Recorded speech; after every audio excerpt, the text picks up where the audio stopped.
கர்த்தருடைய பரிசுத்த நாமத்துக்கு மகிமை உண்டாவதாக. தினம் ஒரு தேவ வார்த்தை. சோதிக்கப்படுகிற எவனும் நான் தேவனால் சோதிக்கப்படுகிறேன் என்று சொல்லாதிருப்பானாக.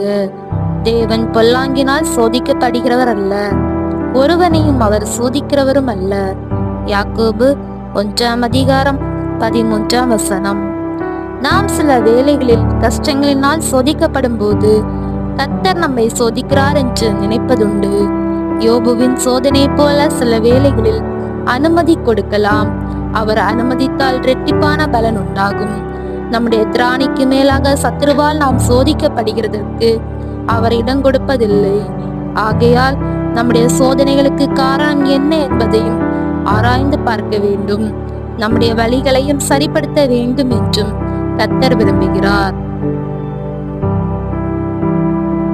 இன்று வேதம் வாசித்து ஜெபிக்க மறக்காதீங்க. கர்த்தர்